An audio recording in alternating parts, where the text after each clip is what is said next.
बढ़ते हैं। केंद्रीय संस्कृति एवं पर्यटन मंत्री गजेंद्र सिंह शेखावत जोधपुर प्रवास पर हैं, जिन्होंने निवास पर जनसुनवाई की। इसमें दूर दराज के क्षेत्रों से आए लोगों ने अपने अभाव और समस्याएं उनके समक्ष रखी, तो मंत्री शेखावत ने सभी शिकायतों को गंभीरता से सुना और यथासंभव समाधान का भरोसा दिया। इस दौरान उन्होंने फर्स्ट इंडिया न्यूज से एक्सक्लूसिव बातचीत की, जिसमें रक्षाबंधन के पर्व को लेकर अपने व्यक्तिगत अनुभव साझा किए। उन्होंने राजस्थान की संस्कृति में रक्षाबंधन के महत्व को लेकर कहा कि यह केवल एक पारिवारिक पर्व नहीं बल्कि सामाजिक और पर्यावरणीय संदेश देने वाला त्योहार है। हिजड़ली आंदोलन का जिक्र करते हुए बताया कि किस प्रकार 363 महिलाओं ने पेड़ों की रक्षा के लिए अपने प्राण न्यौछावर किए। आज भी हम उन पेड़ों को राखी बांधकर पर्यावरण संरक्षण का संकल्प लेते हैं। साथ ही सीमा जल कल्याण समिति के साथ मिलकर किए गए कार्यों का उल्लेख किया। शेखावत ने बताया कि हर रक्षाबंधन पर राजस्थान की 1000 किलोमीटर लंबी सीमा पर तैनात जवानों की कलाई पर राखी बांधी जाती है, जो एक अनोखी परंपरा है। अपने छात्र जीवन के अनुभवों को साझा करते हुए उन्होंने जयनारायण व्यास विश्वविद्यालय और अखिल भारतीय विद्यार्थी परिषद से जुड़े दिनों को याद किया। रेजिडेंट एडिटर राजीव गौड़ ने केंद्रीय मंत्री गजेंद्र सिंह शेखावत से खास बातचीत की। रक्षाबंधन की संस्कृति के रंग और संस्कृति मंत्री के उस जिले में रंग जो कल देखने को सुबह से शाम तक राखियों से पूरा हाथ सजा था।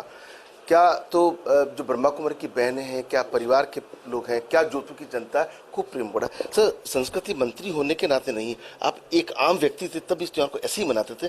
कल के जो रंग थे, कैसा उनका अनुभव? देखिए, राजनीतिक क्षेत्र में आने से पहले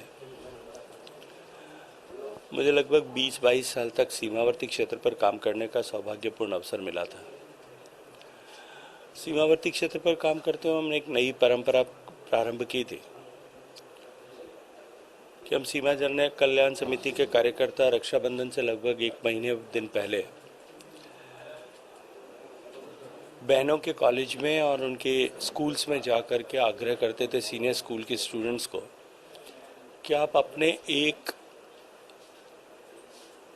सैनिक भाई के लिए एक राखी खुद बनाएं हाथ से प्रेफरेबली, और उस अननोन सैनिक भाई के लिए जो आपके देश की रक्षा के लिए, सीमा की रक्षा के लिए सीमा प्रहरी के रूप में सजग सन्नद्ध खड़ा है, उसके नाम अपनी भावना से एक संदेश लिख करके भेजें।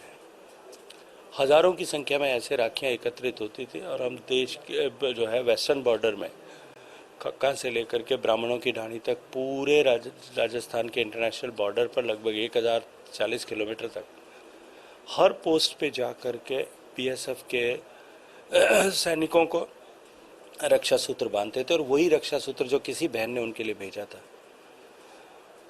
यहाँ हेडक्वार्टर्स पर भी जोधपुर में, बीकानेर में, जैसलमेर में, बाड़मेर में, गंगानगर में, अनूपगढ़ में, इन सारे हेडक्वार्टर्स पर भी इस तरह के कार्यक्रम आयोजित होते थे।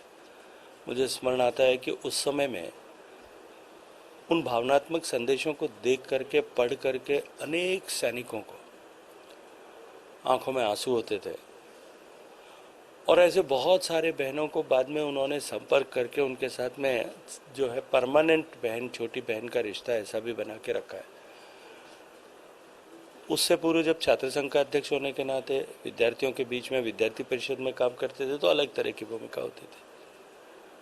अब राजनीतिक क्षेत्र में आने के बाद में दायरा और भी बड़ा हो गया है, लेकिन मैं ये मानता हूँ कि ये रक्षाबंधन का त्यौहार केवल बहन भाई को रक्षा सूत्र बांधे और उससे रक्षा का संकल्प ले, उस तक सीमित पिछले कुछ सदियों में हो गया है।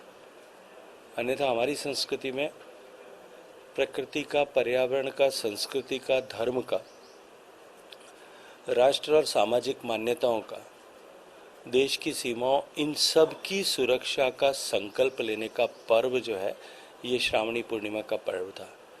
कल हमने इसी अनुक्रम में खेजड़ली के पवित्र स्थान, जो देश के दुनिया के सबसे महत्वपूर्ण तीर्थों में से एक आज के समय में है, जहां वृक्षों की रक्षा के लिए 363 माताओं बहनों ने मां अमृता देवी के नेतृत्व में बलिदान किया था, उस पवित्र भूमि पर जाकर के हमने शमी के वृक्ष को, खेजड़ी के वृक्ष को रक्षा सूत्र बांध करके वृक्ष और पर्यावरण के संकल्प सैकड़ों लोगों के साथ में लिया है। मुझे लगता है कि इस तरह की शुरुआत जो है वो निश्चित रूप से लोगों को इन सब विषयों के प्रति, वो वृक्ष प्रति, प्रकृति, पर्यावरण का घटक हो सकता है, वो धरती माता हो सकती है, जिसको हम लगातार केमिकल फर्टिलाइजर्स डाल करके हम अब्यूज़ कर रहे हैं, जिसको हम नुकसान पहुंचा रहे हैं। इसी क्रम में जो है हम स्वदेशी का संकल्प अपना करके देश को आत्मनिर्भर बना सकते हैं। जब विभिन्न संकल्प राष्ट्र रक्षा का, संस्कृति की रक्षा का, धर्म की रक्षा का, प्रकृति पर्यावरण की रक्षा का संकल्प लेकर के लोग जुटे, इस अभिलाषा के साथ में ये रक्षाबंधन कार्यक्रम कल पूरे उत्साह के साथ में, उल्लास के साथ में मनाया था और मुझे अत्यंत प्रसन्नता है। चलते चलते हर गलती कीमत मांगती है, और जब पूर्व मुख्यमंत्री अशोक गहलोत के सुरक्षा अधिकार पर सवाल उठ गया, कुछ कहने की जरूरत है? मुझे लगता है कि ये जांच का विषय है। अपराधी को गिरफ्तार किया गया है, अब वो कोई भी हो सकता है, कहीं भी हो सकता है, इसलिए इस विषय को इस दृष्टिकोण से देखने के बजाय जिन लोगों ने पेपर लीक किया है, जो लोग पेपर लीक में लिप्त रहे हैं, जिन लोगों ने युवाओं के भविष्य के साथ में खिलवाड़ करने से भी बड़ा संस्थाओं की गरिमा और उनके प्रति विश्वास को चोट पहुंचाने का पाप किया, उन सबको सजा मिलनी चाहिए। तो आप देख सकते हैं केंद्रीय मंत्री गजेंद्र सिंह शेखावत ने संस्कृति के जो रंग बताए, उनके साथ में एक बात और साफ कही है कि जो संस्थान को बदनाम करते हैं, गरिमा गिराते हैं, उनको सजा मिलनी ही चाहिए। शोभन सिंह गहलोत के साथ Rajeev Gaur, First India News, Jodhpur.